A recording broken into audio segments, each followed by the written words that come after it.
लाडकी बहीण भाऊनंतर लाडकी बायको योजनांना जयंत पाटलांचा राज्य सरकारला खोचक टोला। आज महाराष्ट्र सरकार हे बेदरलेल्या अवस्थेत आहे। काय करू, कसं करू आणि कशी मतं मिळवू अशी परिस्थिती त्यांची झालेली आहे। लाडकी बहीण भाऊ अशा योजना त्यांनी आणलेल्या आहेत। आता लाडकी बायको अशी योजनांना असा टोला राष्ट्रवादी काँग्रेस शरदचंद्र पवार पक्षाचे प्रदेशाध्यक्ष जयंत पाटील यांनी राज्य सरकारला लगावलेला आहे। नाशिक येथे आयोजित शरद पवार गटाच्या निष्ठावंतांच्या मेळाव्यातून ते बोलत होते। जयंत पाटील म्हणाले की आगामी विधानसभा निवडणुकीत महाविकास आघाडी नाशिक जिल्ह्यातील सर्व जागा निवडून आणण्यासाठी प्रयत्न करू।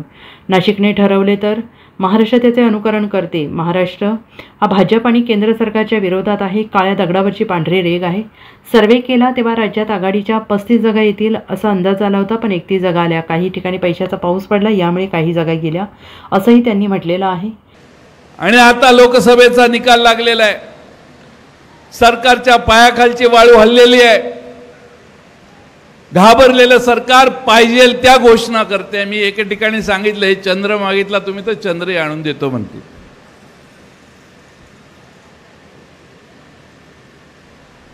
आता मी आज एक भाषण ऐकत होतो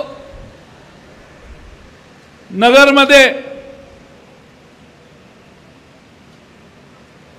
लाडकी बहीण योजना आम्ही आणलेली आहे, पण पुढच्या विधानसभेत आम्हाला मतदान करा तर ह्या योजना चालू राहतील असं बोलणं म्हणजे इनडायरेक्टली धमकावणं आहे। जनतेला धमकी देण्यातला प्रकार आहे।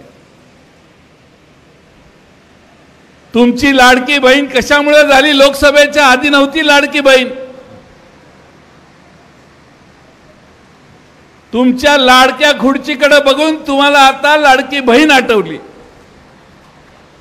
आणि त्या लाडक्या बहिणीला किती दिले? 1500 रुपये दिले।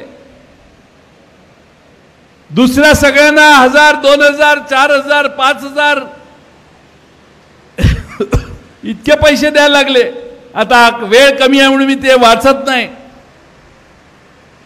पण लाडक्या बहिणीला 1500 रुपयासाठी लाईनीत उभा करायचं पाप करताय। अरे भाऊबीज घरी नेऊन द्यायची असते, कशाला त्यांना अर्ज भरायला लावताय? पण लाडक्या बहिणीला माहिती आहे की मतदान त्या दोघांना जाऊन देतात।